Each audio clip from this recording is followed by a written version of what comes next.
She is not worth the trouble. My stepmother's voice, a silken cord woven with poison, drifted from the drawing room.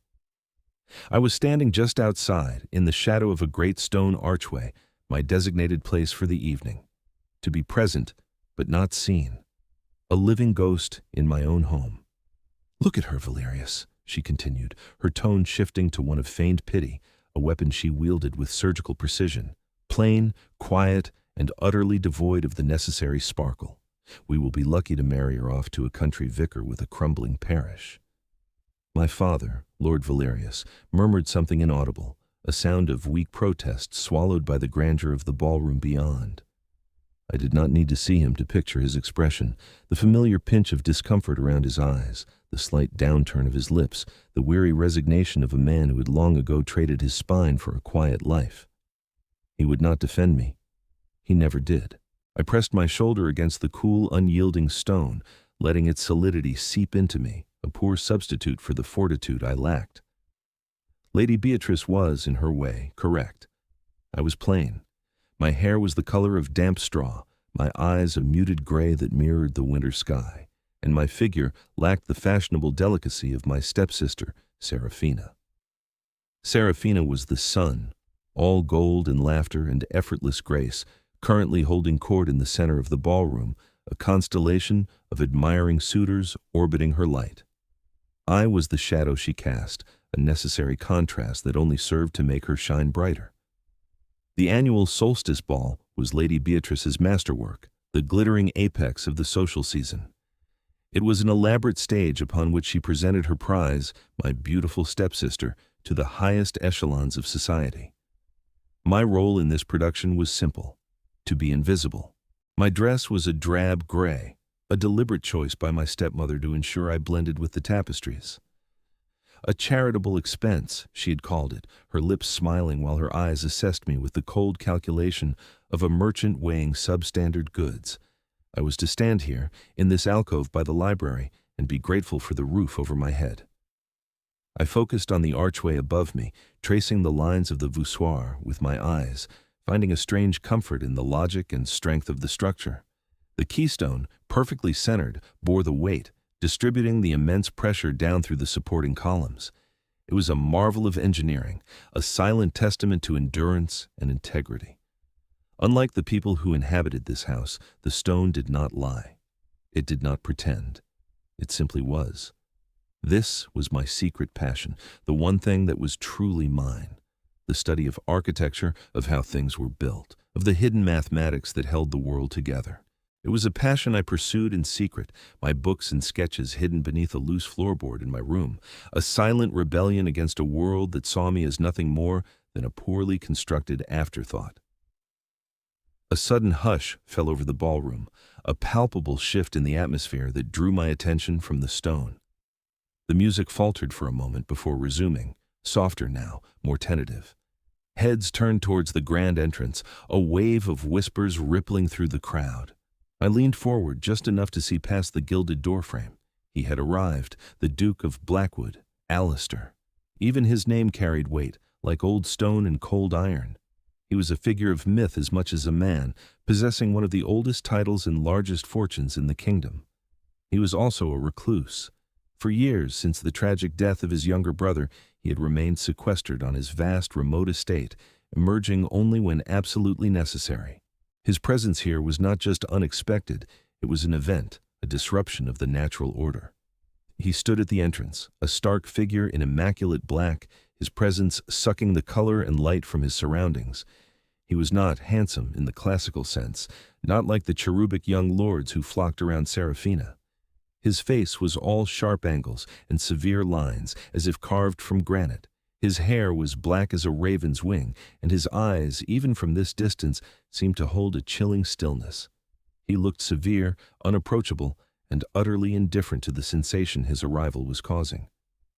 Lady Beatrice moved towards him like a galleon in full sail, her smile wide and predatory. She curtsied low, a gesture of practiced deference that barely concealed her ambition. She presented Seraphina, who was, for the first time all evening, a little breathless, her usual confidence momentarily eclipsed by the Duke's formidable aura. He inclined his head, a gesture so minimal it was almost an insult, his expression unreadable. I watched him, fascinated. He was a fortress, self-contained and impenetrable. His gaze swept across the glittering assembly, dismissive and cool. It passed over the chandeliers dripping with crystal, the tables groaning with food, the hopeful, painted faces of the debutantes. It was the gaze of a man looking for something he did not expect to find. And then, for a heart-stopping second, it stopped. On me. It had to be an accident. I was a figure in the shadows, a monochrome study against a vibrant canvas. He was likely looking at the tapestry behind me, or perhaps the doorway to the library. I drew back instinctively, my heart hammering against my ribs like a trapped bird. To be seen by anyone was a risk. To be seen by him felt like a judgment. But his gaze did not move on. It lingered. He saw me. He saw my drab dress, my shadowed corner, and then his eyes flickered to Lady Beatrice, who had followed his line of sight. I saw the flash of irritation on her face, the subtle tightening of her jaw as she registered his attention on her inconvenient stepdaughter.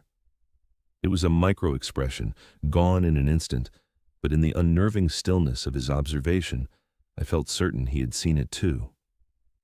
Then he did the impossible. He excused himself from my stepmother and sister with another curt nod, ignoring their stunned expressions. He began to walk, not towards the champagne fountain or the Minister of Finance, but across the polished marble floor, directly towards my alcove. The whispers followed him, a confused, rustling wake. Every step he took was a drumbeat counting down my composure. I wanted to shrink into the stone, to become one with the mortar and dust, but I was frozen, pinned by the intensity of his approach. He stopped before me, so close I could see the fine silver threads at his temples and the faint old scar that cut through his left eyebrow. He was taller than I had imagined, and his presence was overwhelming, a physical force that seemed to bend the very air around him. The ballroom behind him might as well have been a painted backdrop. The world had narrowed to this small, shadowed space and the terrifying, unreadable man standing in it. He did not smile.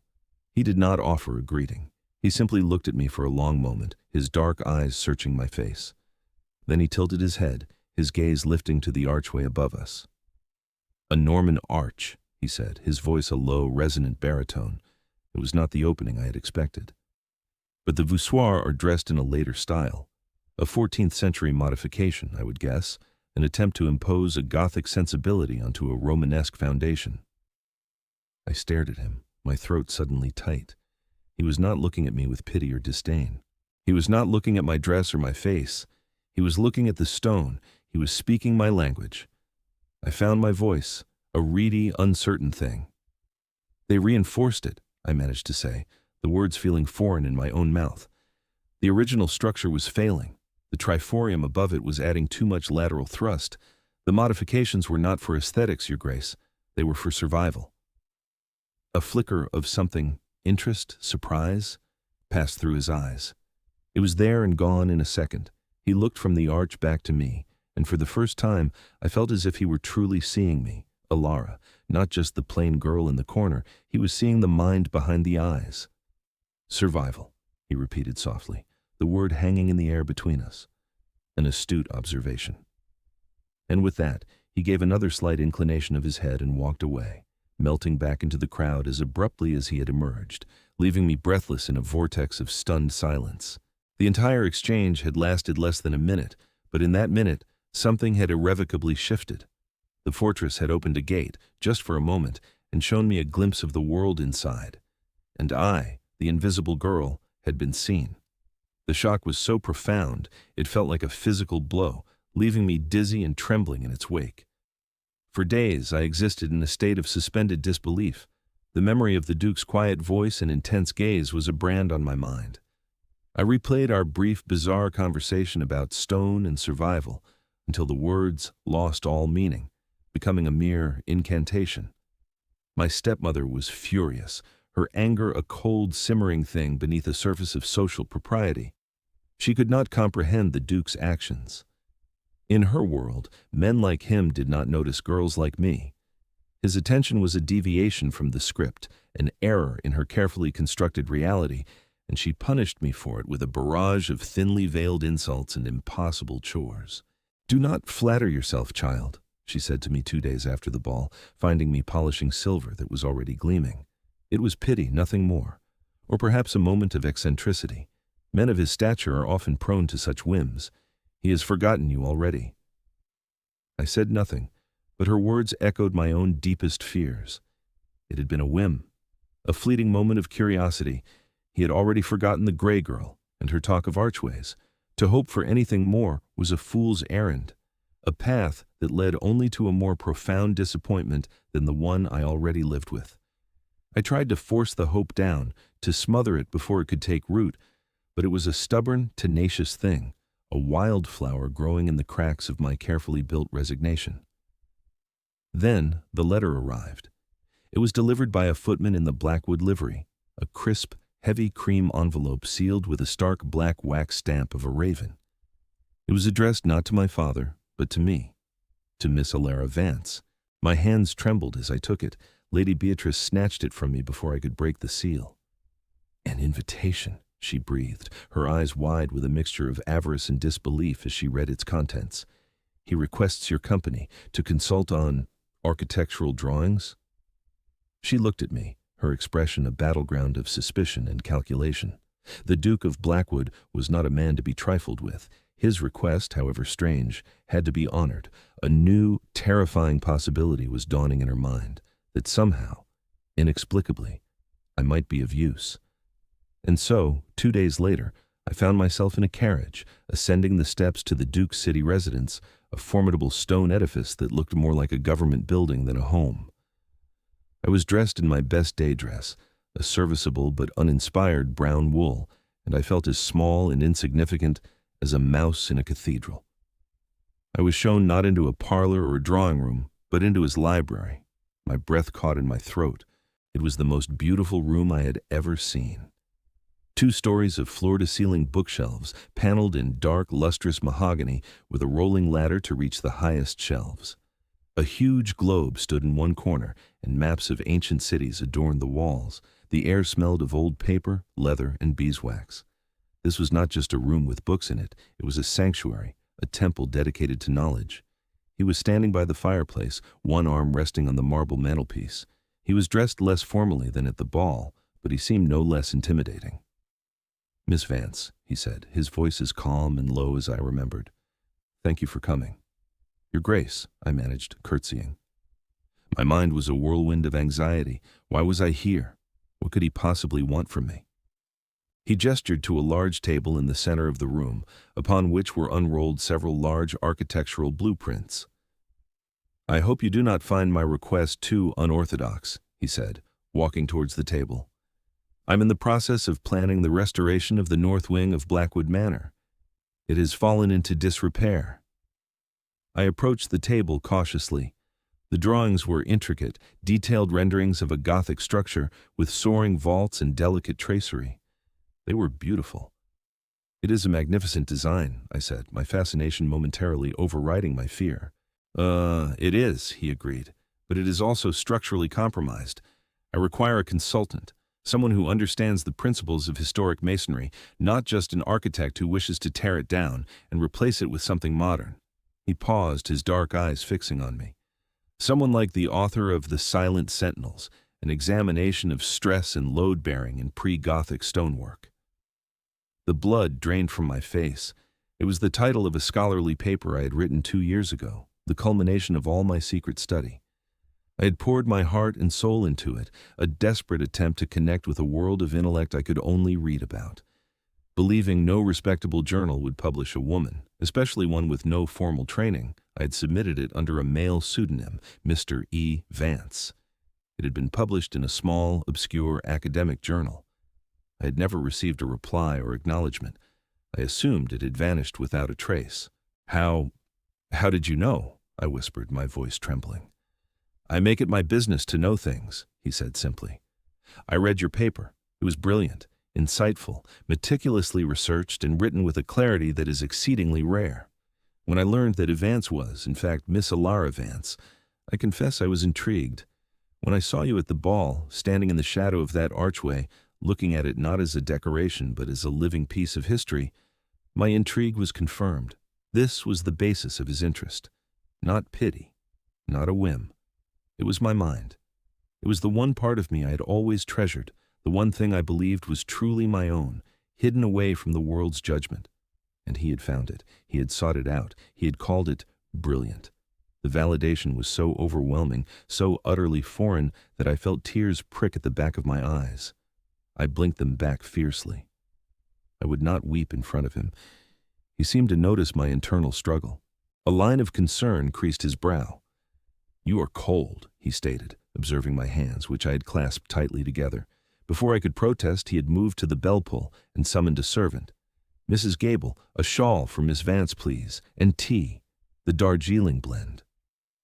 Mrs. Gable, a stout woman with kind eyes and an air of quiet efficiency, returned moments later with a soft cashmere shawl, which she draped around my shoulders. Its warmth was a comfort, a small, tangible kindness that felt monumental. But it was the tea that truly undid me. At the ball, in my brief conversation with a sympathetic footman, I had mentioned my fondness for Darjeeling. It was a fleeting, insignificant comment. The Duke could not possibly have overheard. And yet, here it was. He had not just seen my intellect, he had noticed a small personal detail. He had paid attention. In that vast, silent library, surrounded by the wisdom of ages, I felt a fragile, terrifying seedling of hope begin to push its way through the compacted soil of my despair. The most powerful man in the room had not only seen me, but had listened. And for the first time in a very long time, I felt something other than invisible. I felt real. Our meetings became a regular occurrence, a quiet ritual that became the new center of my gravity. Twice a week I would travel to the Duke's residence, and we would spend hours poring over the blueprints for the north wing of Blackwood Manor. Lady Beatrice allowed it, her mind alight with the dazzling possibilities of a ducal marriage, a prize so immense she was willing to tolerate the bizarre circumstances of its courtship. She began treating me with a brittle, watchful kindness that was somehow more unnerving than her usual cruelty. She saw me not as a person, but as a lottery ticket she had inexplicably found in her pocket. For me, those hours in the library were a lifeline. We spoke of flying buttresses and ribbed vaults, of the transition from heavy Romanesque forms to the ethereal grace of the Gothic. But our conversation soon spiraled outwards, from the stones of a building to the foundations of a life. We talked of philosophy, of poetry, of the silent stories embedded in the world around us. With him, I felt my mind unfurl, stretching and reaching for ideas I had only ever encountered in the solitude of my room. He never condescended, never treated my opinions as anything less than equal to his own. He would listen, his head tilted slightly, his dark eyes fixed on me with an unnerving intensity that no longer felt frightening, but felt instead like a profound form of respect. I learned to read the subtle shifts in his stoic demeanor. A slight softening around his eyes meant he was pleased. A faint, almost imperceptible tightening of his jaw meant he was wrestling with a difficult memory. He spoke little of himself, but in fragments and allusions, I began to piece together the man behind the title. I learned that his fortress of solitude was built upon a foundation of grief. One late afternoon, as the winter light slanted through the tall library windows, we were discussing the plans for a long gallery. I pointed out a potential weakness in the proposed roof structure, suggesting an alternative using a hammer beam design. "It is stronger," I explained, tracing the lines on the paper with my finger. "It distributes the weight more effectively, preventing the walls from bowing outwards over time. It is a design built on trust, each component supporting the next." He was silent for a long moment, his gaze distant. "Trust," he murmured, his voice rougher than usual. "Sometimes trust is not enough."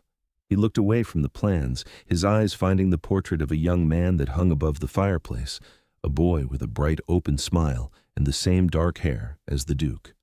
"My brother Thomas," he said, his voice low. "He was 17. He loved to sketch. He was on the old stone bridge at Blackwood, drawing the river when it collapsed." The admission hung in the air, heavy and raw.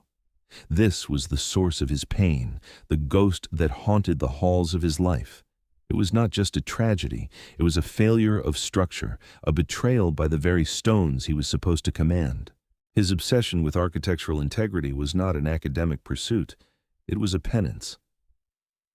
He trusted that bridge, Alistair continued, his voice tight with a grief that was still sharp after all these years. Our family had trusted it for 300 years, but it had been neglected. A key support stone had been eroded by the river, invisible from the surface, a weakness hidden in plain sight. I felt a wave of empathy so powerful it stole my breath. I wanted to reach out, to offer some word of comfort, but what could I possibly say? Instead, I did the only thing I could think of. I spoke the truth as I saw it. "The fault was not in the stone, Your Grace," I said softly, "but in those who failed to see its weakness. The stone did not betray him. People did." He turned to look at me, his eyes dark with unshed pain. He seemed to search my face, seeking something, absolution perhaps, or just understanding. He found it. I could see the rigid control in his shoulders ease, just for a moment.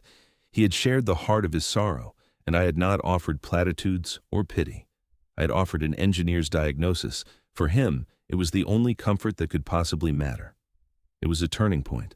The professional distance between us dissolved, replaced by a fragile, unspoken intimacy. The air in the library grew charged with a new tension, a new awareness. A few days later, while we were examining a particularly detailed section of a blueprint, our hands brushed. It was a simple accidental contact, but a jolt went through me, a current of heat that spread up my arm. I expected him to pull away instantly, but he did not. His fingers rested against mine for a long, breathless moment, a silent acknowledgement that the foundations between us were shifting, settling into something new and unknown. He drew his hand back slowly, and when I dared to look at his face, I saw it. A change. It was not quite a smile, but the hard, severe lines of his mouth had softened. His expression was transformed, and for a fleeting instant, I saw a glimpse of the man he might have been without the weight of his grief, a man capable of a deep and quiet warmth.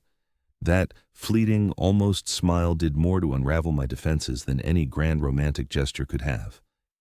It was a crack in the fortress wall, and through it, I could see the promise of a shared life. The hope I had tried so hard to suppress was now a vibrant, undeniable force within me. I was falling in love with the Duke of Blackwood, and the terror of that realization was matched only by its exquisite, heartbreaking sweetness. My happiness was a fragile, sunlit thing, and I guarded it jealously, knowing it could be shattered by the slightest tremor. And the tremors were beginning. Lady Beatrice's watchful kindness had begun to curdle into a sharp-edged suspicion. She'd expected a swift proposal, a formal consolidation of her unexpected good fortune. Instead, she saw this strange intellectual courtship drag on for weeks, with no sign of a conventional romantic development. My weekly visits to the Duke's residence, which had once been a source of triumph for her, were now an irritating reminder of a situation she could not control. She began to question me relentlessly after each visit. "Did he speak of marriage? Did he mention a settlement? Has he given you any token of his affection?" Her questions were not those of a concerned mother, but of a shareholder demanding a dividend. When I had nothing to report but discussions of stonework and philosophy, her frustration grew into a cold fury. She saw the genuine connection growing between Alistair and me, and she recognized it for what it was, a bond that excluded her entirely. If I were to become the Duchess of Blackwood, it would be on my own merits, not as a pawn in her game. I would be beyond her influence, and that was a threat she could not abide. Her plan, when it came, was as cruel as it was calculated. She decided that if she could not control my ascent, she would orchestrate my fall. She would destroy the very foundation upon which Alistair's interest was built, his respect for my mind. I learned of her treachery not from her, but from him. I arrived at the library for our scheduled meeting, to find him not at the table with the blueprints, but standing by the window, his back to the room, his posture rigid with a tension that radiated across the space. The air was cold, the fire unlit. "Your Grace?" I asked, a knot of dread tightening in my stomach. "Is something amiss?" He turned slowly. His face was a mask of controlled anger, his eyes like chips of flint. For a terrifying moment, I thought his anger was directed at me. He held up a letter. "I received this morning," he said, his voice dangerously quiet. "It is from your stepmother." He did not need to say more. I knew, with a sickening certainty, what she had done. I could feel the blood draining from my face, leaving my skin cold and clammy. "She expresses her deepest concerns," he continued, his voice laced with a cold, cutting irony. "Concerns for my well-being and for yours.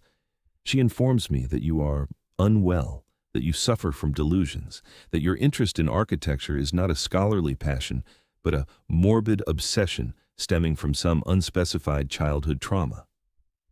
She paints a very vivid picture of a fragile, unstable mind, one that has latched onto me as a figure in its fantasies." He paused, his gaze boring into me. "She strongly advises that I sever all contact, for my own good, and to prevent you from descending further into your unfortunate condition." The words struck me like stones. Each lie was perfectly crafted to prey on his sympathies and his own history of trauma. She was trying to frame me as broken, as fundamentally unsound. It was a masterful, vicious piece of character assassination. The room began to spin. The floor felt unsteady beneath my feet. My voice, when I found it, was a strangled whisper. "It is not true." "I know," he said simply. I looked at him, confused. The anger in his eyes was not for me. It was for her. You believe me?" "Alara," he said, and the use of my first name was a shock that cut through my panic. "I have spent the last 2 months in conversation with one of the most rational, incisive, and brilliant minds I've ever had the pleasure of encountering. This letter is not a portrait of you. It is a portrait of her, a woman so consumed by jealousy and a thirst for control that she would attempt to destroy you rather than see you happy." He stepped towards me, his expression softening as he saw the genuine terror on my face. I never believed it. Not for a second. The relief was so immense it made me weak. I sagged against the edge of the table, my legs refusing to support me. He had not doubted me. My foundation held. But the attack was not over. Lady Beatrice was not one to make a single move. She would have a contingency. As if on cue, a footman entered, his face pale. "Your Grace, a Lord Ashworth is here. He claims to have an appointment with Miss Vance's father regarding a marriage contract." Lord Ashworth. A man 3 times my age, with a reputation for cruelty and a fortune built on ruinous loans. He was my stepmother's final, brutal checkmate. While trying to poison the Duke's mind against me, she had simultaneously arranged to have me married off and shipped away before I could defend myself. It was a pincer movement designed to leave me with no escape. The hope that had bloomed so brightly within me withered, turning to ash. I was trapped. Alistair's face became utterly devoid of emotion, a calm so absolute it was more terrifying than any outburst of rage. "Mrs. Gable," he said to the housekeeper who had appeared in the doorway, "show Lord Ashworth into the west parlor. Inform him that Lord Valerius and his family will be joining him shortly, and send a message to my solicitor. Tell him to come at once. The matter is urgent."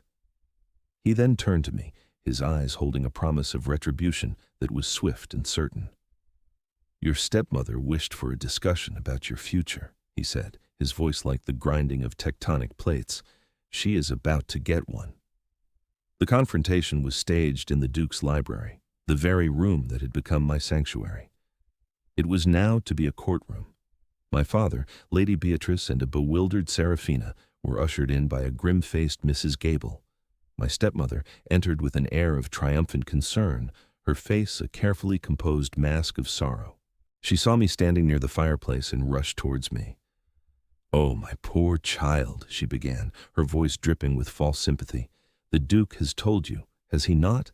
I'm so sorry you had to find out this way. I was only trying to protect—" "You will be silent," Alistair said. He did not raise his voice, but the command had the force of a physical blow. Lady Beatrice stopped dead, her mouth falling slightly open. My father flinched, looking nervously between the Duke and his wife.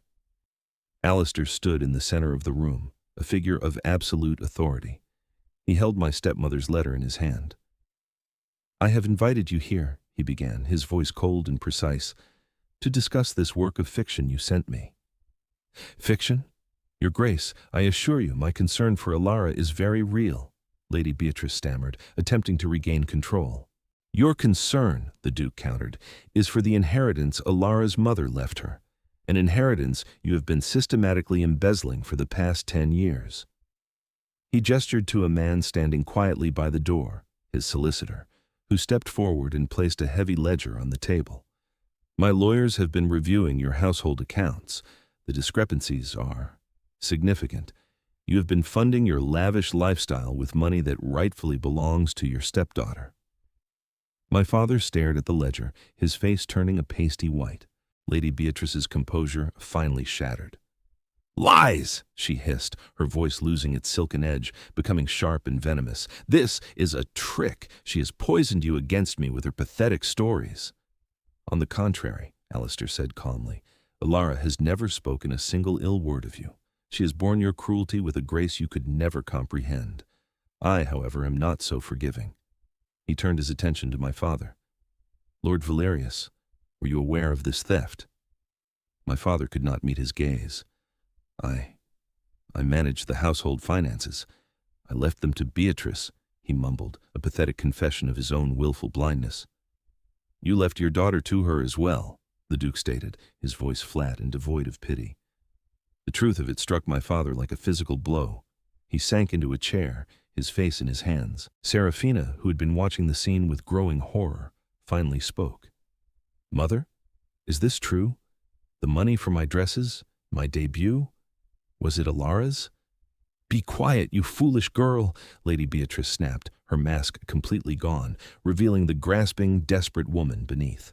She turned back to the Duke, her eyes wild. "You cannot prove anything, and it doesn't matter. Alara is to be married. Lord Ashworth is waiting. The contract is binding." "The contract is void," the solicitor said, speaking for the first time. "As Miss Vance is the legal heir to her mother's estate, and that estate's value far exceeds the dowry offered, the contract was negotiated under fraudulent pretenses. Furthermore, given the evidence of financial malfeasance, any court in the land would grant Miss Vance emancipation from her father's household and full control of her assets." My stepmother stared, her face a mask of disbelief. She had been so certain of her victory, so sure of her power. In the space of 10 minutes, the Duke had systematically dismantled every wall of her fortress, stone by stone, until she was left exposed and defenseless in the ruins. And then I found my voice. It rose from a deep, quiet place inside me, a voice I had not used in years. It was calm, steady, and clear. "Dr. It was never about the money," I said, looking directly at the woman who had tried to erase me. "Not really. The money was just a tool. It was about making me small, making me worthless. You could not abide the thought that I might have something that was mine, something you did not give me and could not control. Whether it was my inheritance, or my books, or my thoughts.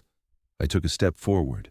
You told him I was not worth the trouble. You have spent my entire life telling me that, in 1,000 different ways. You told me I was plain, that I was quiet, that I was a burden. You tried to make me believe it. And for a long time, I did. I lived in the shadows you created for me, because I thought the shadows were all I deserved." I looked at Alistair, at his strong, steady presence, and I felt a surge of strength. "But you were wrong. My worth is not something you can bestow or take away. It is not determined by my face or my fortune or your opinion. It is here," I said, pressing a hand to my chest. "It is in my mind and in my heart.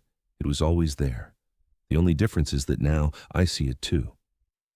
The silence that followed was absolute. Lady Beatrice stared at me, her face contorted with a rage that had no outlet.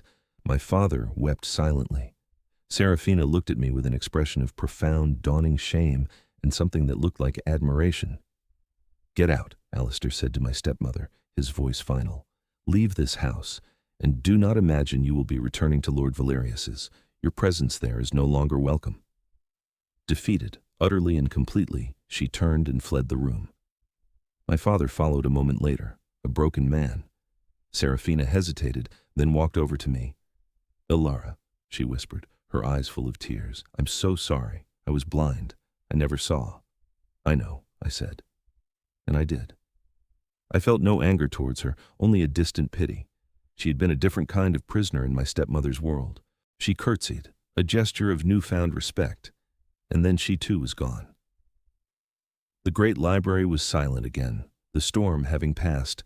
I stood in the center of the room, feeling the aftershocks of the confrontation, a strange sense of lightness spreading through me. I was free. The weight of years of emotional subjugation had been lifted. Alistair came to stand before me.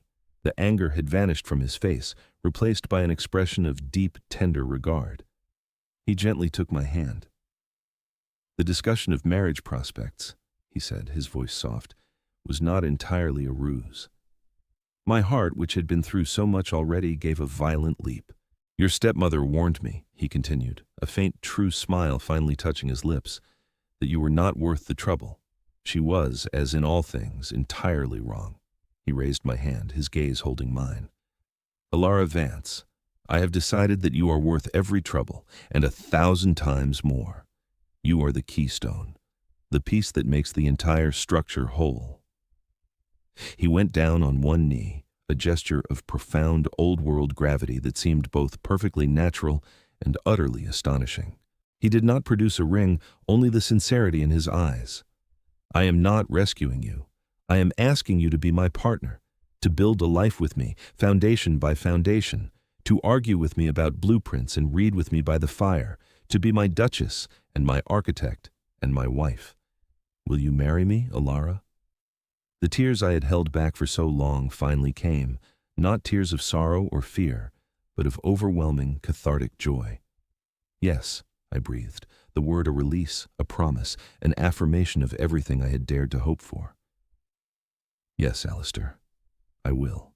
He rose and drew me into his arms, and there, in the quiet sanctuary of his library, surrounded by the silent sentinels of 1,000 books, he kissed me. It was not a kiss of frantic passion, but of deep, resonant certainty. It was the end of a long, cold winter and the beginning of everything else. It was the feeling of a keystone, sliding perfectly into place, locking the world together, strong and true and built to last forever. A year later, I stood on the new stone bridge at Blackwood Manor. The sun was warm on my face, and a gentle breeze carried the scent of late summer roses from the gardens below. The bridge was a masterpiece of engineering and artistry, a sweeping arch of pale golden stone that spanned the rushing river. It was strong, elegant, and secure. It was the first project I had overseen as the Duchess of Blackwood, my design, my calculations, my vision made real. Alistair came to stand beside me, his arm sliding around my waist. He followed my gaze to the inscription I had insisted be carved into the central stone, almost hidden unless you knew where to look. Ad astra per aspera, through hardship to the stars. "It is beautiful," he said, his voice a quiet murmur against my hair, a perfect fusion of form and function, just like its architect.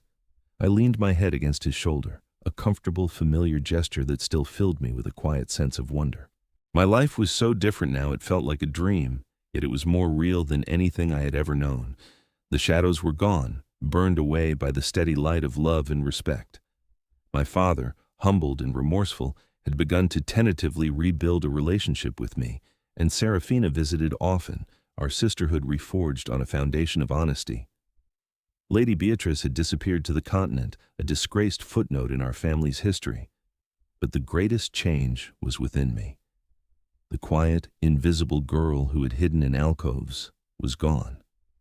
In her place was a woman who spoke her mind in council meetings, who managed a great estate with confidence and skill, and who was not afraid to take up space in the world. I was no longer a shadow. I was substance. "What are you thinking about?" Alistair asked, his thumb tracing a gentle pattern on my arm. I smiled, turning to face him, to look into the dark, steady eyes that had seen me when no one else had. "I was thinking about survival," I said softly, "and how sometimes the structures we build to protect ourselves from pain become prisons, and sometimes it takes someone else to show us the blueprint for a new one." He bent his head and kissed me, a slow, deep kiss filled with the quiet comfort of shared days and peaceful nights. When he drew back, his almost smile, the one I had come to cherish, lit his face. In that case, my love, he said, let us continue to build. And we did. Together, we built a life, not on the shifting sands of society or ambition, but on the bedrock of mutual understanding, shared passions, and a love as strong and enduring as the ancient stones of Blackwood Manor itself. I had spent so long feeling like a ruin, a forgotten remnant of a life that was never lived, but he had seen not the ruin, but the foundation, and loved me, not in spite of my cracks and flaws, but because of the strength it took to bear them. I was the Duchess of Blackwood, but more than that, I was Alara. I was an architect, I was a partner, I was a wife, and finally, wholly and completely, I was seen.